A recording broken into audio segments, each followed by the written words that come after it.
اس نے کہا کہ سفر اس زمانے میں جو ہوتا تھا تو کئی کئی مہینوں کا ہوتا تھا، اب بھی فلائٹ ہے، مطلب احمد آباد میں بیٹھے اور چند گھنٹوں کے بعد اتر گئے جدہ وغیرہ، مدینہ ڈائریکٹ فلائٹ ہے۔ اس زمانے کے لوگ جو جاتے تھے نا تو اس زمانے کے اعتبار سے چل کر سواریوں پر پیدل اس طور پر جاتے تھے اور کافی دن لگ جاتے تھے۔ تو بادشاہ نے یہ سوچا کہ بھائی اتنا طویل راستہ ہے، بڑا قافلہ بھی ہے، تو کوئی ایسا بندہ ہونا چاہیے جو بیچ راستے میں تھوڑا ہنسی مذاق ہو جائے اور بات چیت میں وہ ہنسوا دے، تو ایسا بھی بندہ کوئی ڈھونڈنا چاہیے۔ تو کہا حضرت دوسرے کو کیا ڈھونڈنا، آپ کی سلطنت میں وہ مسخرہ ہے ہی، یعنی جو ہنسوانے والا آپ کا اسپیشل ہے، اسی کو لے چلتے ہیں۔ اب بادشاہ نے اس کو بلایا، وہ تھا بڑا بیچارہ غریب، اس کو بلایا اور کہا کہ چلے گا حج کے لیے؟ بس اتنا سنا نا تو وہ آنکھوں میں مطلب آنسو آ گئے، کہا بادشاہ کیا مذاق کر رہے ہیں، میں اور حج؟ یعنی وہ بیچارہ تھا ہی اتنا غریب، اس کے مطلب تصور میں بھی نہیں تھا۔ اب قدرت کا دیکھنا مطلب کرنا، بادشاہ نے کہا رو نہیں، حقیقت بتا رہا ہوں، یہ کوئی مذاق نہیں ہے، تیاری کر لے۔ اب وہ بیچارہ کشا کشا گھر پہ گیا، جو کچھ بھی تھا اس نے جمع کیا اور سیدھا بادشاہ کے ساتھ جو سواریاں تیار تھی اس میں وہ بھی سفر کے لیے تیار ہو گیا۔ حج کے ارکان ادا ہو گئے۔ حج کے ارکان ادا کرنے کے بعد جب مدینہ رسول کی حاضری ہوئی، مدینہ شریف میں جو دن اس زمانے میں رکتے تھے رک لیے، جانے کا وقت ہوا، یعنی حضور سے جدائی کا وقت ہے، تو بادشاہ نے سب کو کہا کہ آخری سلامی دے لیں، سب نے دے لی۔ اور جیسے مدینہ رسول کی بارڈر پر مطلب پہنچے، یعنی قافلے سفر کرنے والے ہیں، تو ان کو مذاق سوچی، کن کو؟ بادشاہ کو۔ اور اس نے ایک جملہ اپنے مسخرے ساتھی سے پوچھا کہ حضور کی بارگاہ میں حاضری دی؟ کہا ہاں۔ کہا حج کی قبولیت کی سند ملی کہ نہیں؟ یہ تھی مستی بظاہر۔ کیا پوچھا؟ کہا حج تو اپنے کیا ہے مکہ میں؟ کہا ہاں۔ کہا اب یہاں آتے ہیں نا تو یہاں سے قبولیت کی سند ملتی ہے، تو تیرے کو کچھ ملا کہ نہیں؟ کہا یہاں سے ملتا ہے۔ تو بادشاہ نے مذاق کے طور پر کوئی کاغذ کا ٹکڑا نکالا، اب وہ تو بیچارہ پڑھا لکھا تھی نا، کہا دیکھ یہ سب کو سند ملتی ہے، تیرے کو نہیں ملی؟ تو کہا نہیں۔ تو کہا چل مانگ لینا چاہیے نا۔ تو اس کے دل پہ مطلب بار گزرا کہ یہاں صرف بادشاہوں کو ہی سند ملتی ہوگی، یہ خیال گزرا۔ اس نے کہا بادشاہ ایک کام کریں گے؟ کہا کیا؟ کہا تھوڑی دیر کے لیے قافلہ روکے، میں ابھی ہو کر آیا۔ کہا کہاں جانا چاہتے ہیں؟ کہا حضور کے پاس۔ کہا کیوں؟ کہا جب وہ آپ کو سند دے سکتے ہیں تو مجھ غریب کو بھی سند سے نواز سکتے ہیں، یعنی میری بھی قبولیت کی سند مل جائے گی، آپ کا کیا جائے گا؟ مجھے جانے دو نا، مجھے تو پتہ ہی نہیں تھا کہ یہاں سے یہ سب کچھ ہوتا ہے۔ اس نے دوڑ لگائی، اور وہ جب چلا ہوگا نا تو پھر وہ اپنے عشق میں چلا ہوگا، اور حضور نے اپنی شان دیکھا بھی ہوگا کہ میرا دیوانہ آ رہا ہے، روضہ رسول کے سامنے حاضر ہوا، اور اس نے اپنی زبان میں یوں کہا ہوگا، اگر میں اس کو اعلیٰ حضرت کی زبان میں کہوں تو یوں کہا جا سکتا ہے، کیوں کہوں بے کس ہوں میں، کیوں کہوں بے بس ہوں میں، تم ہو میں تم پر فدا، تم پہ کروڑوں درود، یا رسول اللہ اپنے خطا وار کو اپنے ہی دامن میں لو، کون کرے یہ بھلا، تم پہ کروڑوں درود۔ اس نے کہا ہوگا حضور آنکھ عطا کیجئے، اس میں ضیاء دیجئے، جلوہ قریب آ گیا، تم پہ کروڑوں درود، یا رسول اللہ ہم نے خطا میں نہ کی، تم نے عطا میں نہ کی، کوئی کمی سرورا، تم پہ کروڑوں درود۔ اس نے اپنے دل کا درد یوں سنایا ہوگا، یا رسول اللہ دل کرو ٹھنڈا میرا، وہ کفے پا چاند سا سینے پہ رکھ دو ذرا، تم پہ کروڑوں درود۔ وہ اپنی داستان سنا ہی رہا ہوگا، یا رسول اللہ تم ہو جواد و کریم، تم ہو رؤوف و رحیم، بھیک ہو داتا عطا، تم پہ کروڑوں درود۔ بس یہ سنا سنا کر اس نے اپنی بپتا سنائی، بس ابھی وہ سنا ہی رہا ہوگا، اور اس نے زبان حال سے کہا ہوگا حضور یہاں صرف بادشاہوں کو ہی چٹھیاں ملتی ہے، ہم غریبوں کو نہیں ملتی۔ بس اتنے میں وہ کہتا ہے کہ میری آنکھیں تو بند تھی، ایک آواز آئی مدھم انداز میں اور فرمایا آنکھیں کھول، تیری رہائی اور قبولیت کی چٹھی تیار ہے۔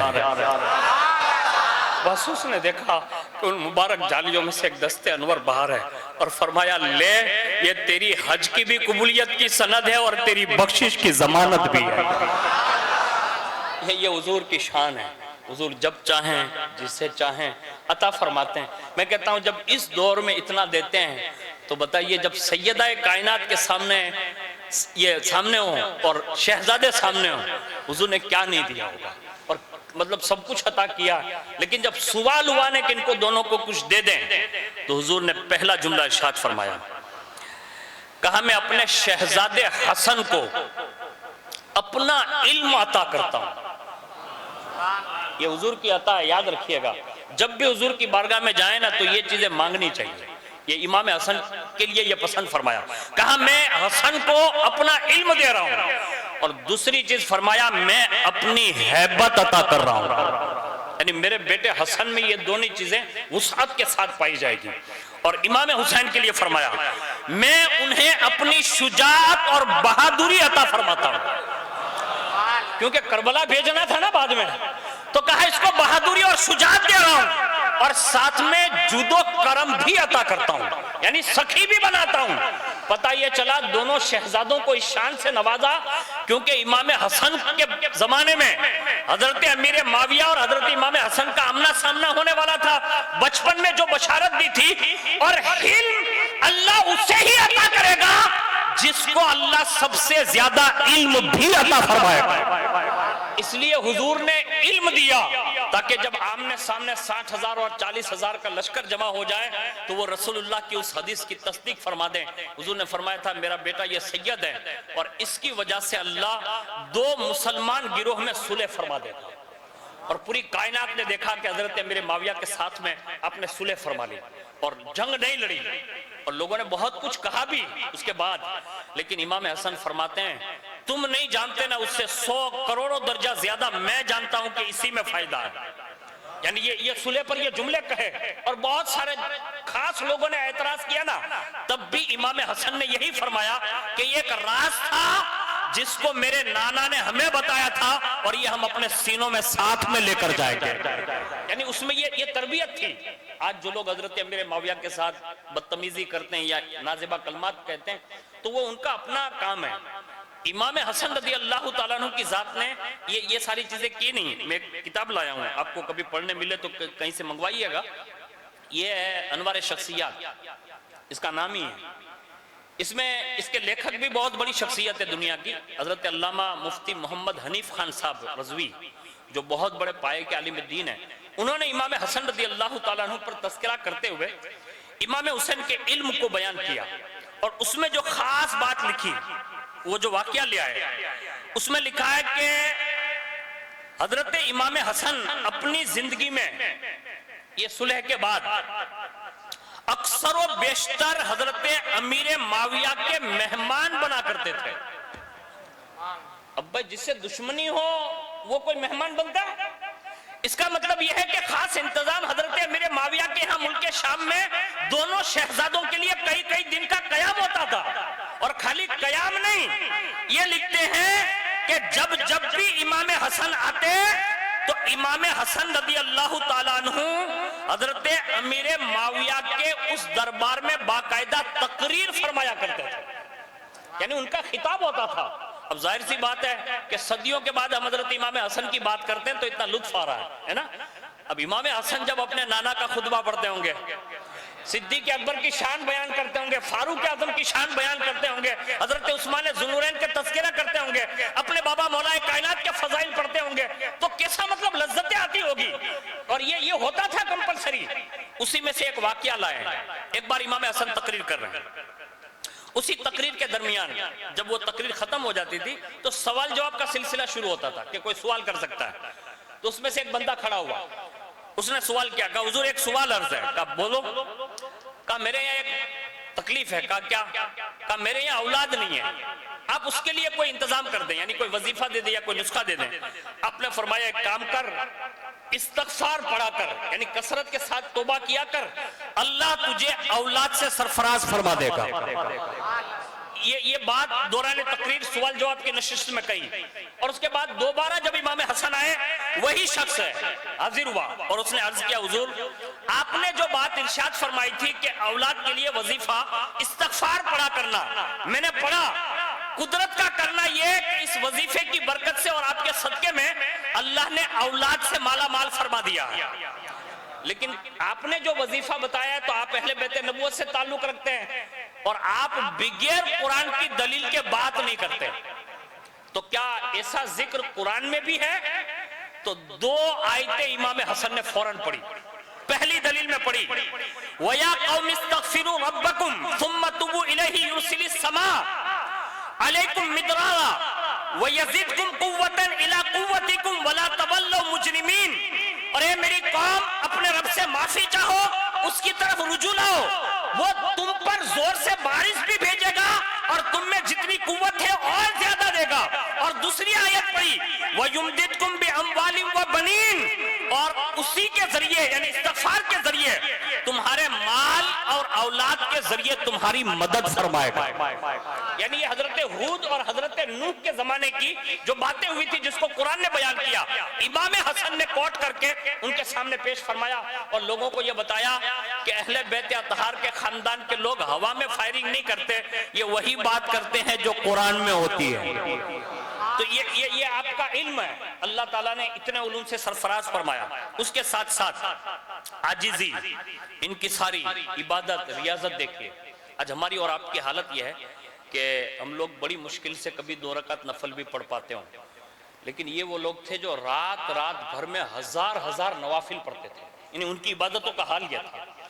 اور ہم اور آپ حج زندگی میں ایک بار، اور اگر اللہ موقع دیتا ہے تو بندہ 2 بار جاتا ہے، 6 بار جاتا ہے، جس کی جیسی وسعت۔ لیکن جب آپ مدینہ شریف میں رہتے تھے تو مورخین نے لکھا ہے کہ آپ کا شوق حج اس انداز میں تھا کہ مدینہ طیبہ سے کم و بیش 20 یا 25 مرتبہ پیدل حج فرمایا۔ اور ابھی جو راستہ ہے وہ تو ابھی آسان والا ہے نا، اس زمانے میں اتنی آسانی نہیں تھی۔ اتنا بھیانک راستہ ہونے کے باوجود بھی اللہ کے گھر کے دیدار کے لیے مدینہ الرسول سے مکہ شریف 25 مرتبہ پیدل چل کر گئے۔ اور زکوٰۃ کے معاملات، اللہ اکبر، ہم لوگ تو اپنی زکوٰۃ کا کما کو حساب بھی نہیں کرتے، اور جو لوگ نہیں کرتے ان سے میری درخواست ہے، میں تنقید نہیں کرتا، اگر اللہ نے مال دیا ہے اور آپ دیتے بھی ہوں گے، دیتے سیکھ جائیے۔ اللہ اس کے رسول کے وعدے ہیں کہ جو اللہ کی راہ میں جو فرض ہے، جو واجب ہے اور جو مستحبات خیرات وغیرہ نکالتا رہتا ہے، اللہ اس کے مال میں کبھی کمی نہیں ہونے دے گا، یہ بات کنفرم ہے۔ لیکن میں امام حسن کو پڑھ رہا ہوں، امام حسن کے تعلق سے لکھا ہے کہ امام حسن اس قدر سخی تھے کہ زندگی میں 2 مرتبہ مکمل مال، میں جو جملہ کہہ رہا ہوں مکمل یعنی پورے کا پورا مال اللہ کی راہ میں دے دیا، 2 مرتبہ، اور 3 مرتبہ آدھا مال اللہ کی راہ میں دیا۔ اور عمومی طور پر کوئی سائل آتا تھا یعنی مانگنے آ جاتا تو کبھی 10,000 درہم سے کم کبھی عطا نہیں فرمایا۔ اب 10,000 درہم سمجھتے ہیں نا، یہ سونے چاندی کے سکے جو ہوتے ہیں نا اس کو درہم کہتے ہیں، اور وہ دے کر بھی یوں کہتے تھے کہ بھائی یوں سمجھنا ہم نے کچھ دیا ہی نہیں ہے، یعنی اتنا دیتے تھے، اتنے بڑے سخی تھے۔ اور ساتھ میں اللہ رب العزت نے علم بھی اتنا دیا، یعنی برداشت کی طاقت۔ امام حسن کو اتنی برداشت کی طاقت دی تھی کہ بعض لوگوں نے اب پر اتنا ظلم بھی کیا، یعنی اس زمانے کی مروانی ٹیم جو تھی نا، جو ابن سبا نے تیار کر رکھی تھی، تو انہوں نے ظلم بھی کیا، بہت کچھ کہا بھی، لیکن جب بھی کوئی بات سنتے تو خاموش رہتے، یعنی ہمیشہ علم سے کام لیتے، بردباری سے۔ ایک مرتبہ یہ آپ کا جب وصال ہوا یعنی شہادت ہو گئی تو مروان آیا اور امام حسن کے جنازے پہ کھڑا تھا اور وہ رو رہا ہے۔ امام حسن نے دیکھ لیا، آپ نے فرمایا مروان تجھے شرم نہیں آتی؟ کہا کیوں؟ کہا زندگی بھر ان کو ستاتا رہا، آج بعد وصال ان کے جنازے پر کھڑا رہ کر رو رہا ہے؟ تو کہا ایسے ہی نہیں رو رہا ہوں۔ کہا زندگی میں میں نے ان کا بڑا امتحان لیا، یعنی بڑی تکلیفیں دی، لیکن میں نے میری زندگی میں امام حسن سے زیادہ برداشت کی طاقت کسی شخصیت میں نہیں دیکھی، یعنی جو برداشت کر سکے، یعنی کوئی ظلم کرے پھر بھی معاف دیں۔ ایک مرتبہ کا بیان ہے، ملک شام سے کوئی بندہ آیا ابن سبائی کا ٹولی کا، اور جیسے وہ مدینہ شریف میں پہنچا تو حضرت امام حسن کھچر پر یا گھوڑے وغیرہ پر سوار ہو کے کہیں تشریف لے جا رہے تھے، اور اتنے حسین تھے، میں نے ابھی پہلے ہی بتایا کہ حضور کے امشبی تھے، تو اتنا حسین اتنا خوبصورت منظر تھا کہ اپنے بابا کا امامہ شریف، نانا جان کا قبہ شریف، ہاتھ میں ذوالفقار حیدری، بڑی شان سے مدینے کی گلی سے نکلے۔ اب یہ بندہ بھٹکا گیا، یعنی آمنے سامنے ہو گیا، اور جیسے نظر پڑی نا تو کسی سے پوچھا کہ یہ کون ہے؟ تو کہا ان کو نہیں پہچانتے، یہ حضرت مولا حسن بن علی ہے، یعنی امام حسن ہے۔ اب یہ بندے کو جو ہے وہ امام حسن پر بڑی چیڑ تھی، یعنی وہ آپ سے بغض رکھتا تھا، حسد رکھتا تھا، اللہ بہتر جانے۔ تو اس نے کہا یہ حسن بن علی ہے؟ کہا دوڑا اور سواری کا مطلب جو لگام تھی اس کو پکڑ لیا اور کہا آپ کون ہیں؟ کہا میں حسن ابن علی ہوں۔ آپ کے تعلق سے نازبہ کلمات اس نے کہے، حالانکہ آپ کے ساتھ میں بہت سارے لوگ تھے لیکن آپ نے منع فرمایا، کہا کوئی بات نہیں کرے گا اس سے جو کہنا ہے کہہ لینے دو۔ اس نے آپ کے تعلق سے، مولا کائنات کے تعلق سے، آپ کے دادا کے تعلق سے جو کچھ بھی کہنا تھا سب کہہ لیا۔ جب وہ خاموش ہو گیا یعنی بند ہو گیا تو امام حسن کا جملہ سنیے، آپ نے فرمایا بھائی معلوم ہوتا ہے کہیں سے سفر کر کے لوٹ رہا ہے، یعنی مدینے میں آیا ہے تو مسافر لگتا ہے۔ اس نے فوراً کہا ہاں۔ کہا ہمارے لائق کوئی کام ہو تو فرمائیے۔ جس نے گالیاں دی، برا بھلا کہا، سب وہ شتم کیا، بہت کچھ کہا اس نے، لیکن واہ مولا علی کے لال، یہ جملے ہیں کہ ہمارے لائق کوئی کام ہو تو فرمائیے۔ آیا تو خالی پپا ہے تھوڑی دیر ماٹا ہم جھڑکی لی دو ہے نا تو جوکرو موگو چڑھاوین بیٹھو اللہ تو ذرا پپا نہیں ہمیں جا تو تھوڑا وچار تو کر، یعنی ابا کے ساتھ تو منہ چڑھائے گا، یعنی ہمارا صبر اتنا بھی باقی نہ رہا۔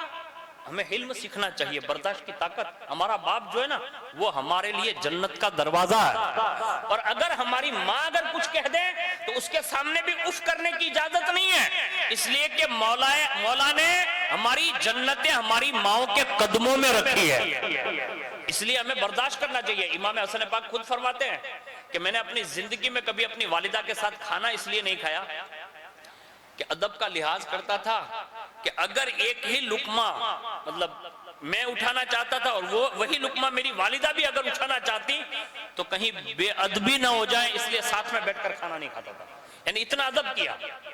تو یہ حلم تھا ان کا۔ آپ نے فرمایا کوئی ہمارے لائق کام ہو تو بتائیے۔ تیسرا جملہ، اگر رہنے کے لیے کوئی جگہ نہیں ہے تو حسن اس کا بھی انتظام کر دیتا ہے، یعنی قیام گاہ کے لیے بھی انتظام کر دیتا ہے۔ اور فرمایا اگر پیسے وغیرہ یعنی قرض ہو گیا ہو یا ضرورت ہو گھر پہ تو پیسوں کی حاجت بھی ہو تو وہ بھی حسن پوری کر دے گا۔ اور جو آپ سوال کر رہے تھے وہ ہمیں ہاں ملایا جا رہا تھا، اور اس کے بعد ساری چیزیں مہیا کی، اور اس کے بعد جب یہ ساری چیزیں دے دی گئی اب وہ ہاتھ جوڑ کر کہتا ہے معاف، یعنی معاف کر دیجئے۔ کہا بھائی جب بول رہا تھا تب بھی سے معاف ہے، یعنی اب شکریہ کی حاجت نہیں ہے۔ ہم لوگ جو ہے ہمارے دشمنوں کے ساتھ یہ ویوہار کرتے ہی نہیں ہیں۔ ہمیں ہمارے خاندان نے یہی سکھایا ہے کہ کوئی کچھ بھی کرے سامنے سے کوئی ریجیکشن دینے کے بجائے صرف ایک جملہ کہہ دو ہم نے معاف کر دیا، بس یہی ہمارا مطلب خاندانی رواج ہے۔ وہ کہتا ہے کہ میں نے پھر لوگوں سے مخاطب ہو کر کہا کہ میں نے سن رکھا تھا کہ خاندان بنو ہاشم کے لوگ ایسے ہی معافی دیتے ہیں، آج پتا چلا کہ امام حسن بھی انہی لوگوں میں سے ہیں۔ اور اس کے بعد خود پر ندامت کیا، یعنی خود کے بارے میں مطلب غور و فکر کرتے اس نے کہا کہ میں جو ہے اس قابل نہیں تھا، مجھے یہ نہیں کہنا چاہیے۔ یہ آپ کا حلم تھا۔ آخری بات عرض کرتا ہوں، اللہ رب العزت نے حضرت امام حسن پاک رضی اللہ تعالیٰ عنہ کو ایک چیز عطا فرمائی تھی جو آج ہمارے اندر بھی بہت کم پائی جاتی ہے، کوشش کرنی چاہیے کہ لے آنی چاہیے، اور وہ ہے تواضع کرنا۔ تواضع سمجھتے ہیں آپ؟ انکساری کرنا۔ ہمارے یہاں تو ہم لوگ ماں باپ کے سامنے بھی کرسی پر مطلب سینہ تان کے بیٹھے ہوتے ہیں، نیچے تو مطلب بیٹھ بھی نہیں پاتے، یعنی ہماری عاجزی چلی گئی، نیچے بیٹھنے سونے جاگنے چلنے پھرنے میں بھی ہماری عاجزی چلی گئی۔ تو امام حسن جو ہے وہ اتنے عاجزی کرتے تھے، اتنی عاجزی کرتے تھے کہ اگر کسی نے دعوت دے دی غریب سے غریب تر تو اس کے ساتھ چلے گئے، کوئی بچے مل گئے تو اس کے ساتھ، سفر میں جہاں جو بھی کہتا کبھی کسی کی بات مطلب ٹھکرا ہی نہیں۔ اور یہ کوئی چھوٹے موٹے تو بندے تھے نہیں، یعنی ایک زمانے میں وہ امیر المؤمنین بھی ہے، دوسرے نمبر پر رسول اللہ کے نواسے ہیں، اور حضور نے سب کے سامنے یہ باتیں بیان فرمائی ہوئی ہے کہ میرے بیٹے یہ جنتی جوانوں کے سردار ہیں۔ میں کوئی پردھان منتری نہیں کہہ رہا ہوں، نہیں، جنت جو ہے اس میں سب کے سردار، جوانی میں یہ سب کے سردار ہیں۔ لیکن عاجزی اس حد تک ہے کہ اگر کوئی چلتے ہوئے کوئی ایسا کہتا نا کہ امام حسن تشریف لائیے تو فوری طور پر بلا جھجک مطلب وہاں تشریف لے جاتے۔ ایک مرتبہ کہیں سے گزر رہے ہیں، چند لوگ جو ہے زمین پر بیٹھ کر، غریب لوگ بیٹھ کر کچھ کھا رہے تھے، تو انہوں نے آپ کو دیکھ لیا تو کہا کہ حضور آئیے تشریف لائیے، بس اتنی بات. کہا حضور تشریف لائیے. بس اتنا سننے کے ساتھ بلا جھجک اب تشریف لے گئے، ان کے ساتھ کھانا کھایا، اور اس کے بعد کھانا کھانے کے بعد ارشاد فرمایا جانتے ہو کیوں بیٹھا ہوں میں؟ کہا کیوں؟ کہا میں نے سن رکھا ہے کہ اللہ تکبر کرنے والوں کو پسند نہیں کرتا، اس لیے میں نے عاجزی کرتے ہوئے آپ کے ساتھ میں نے کھانا کھا لیا تاکہ اللہ حسن کو قبول فرما لے. حالانکہ وہ مقبول شدہ لوگ ہیں، لوگ ہماری تعلیم کے لیے. دوسرا واقعہ سنیے کہ چند بچے یعنی چھوٹے چھوٹے بچے وہ مل کر کھانا کہیں کھا رہے تھے اور آپ گھوڑے پر سوار ہو کر کہیں تشریف لے جا رہے ہیں گلی میں. تو دیکھا نا کہ بچے مطلب بیٹھ کر کھانا کھا رہے ہیں، انہوں نے امام حسن پاک کو دیکھا تو سب کھڑے ہو گئے. کہا حضور تشریف لے آئیے، تشریف لے آئیے، ہمارے ساتھ بیٹھ کے تھوڑا کھانا تناول کر لیں.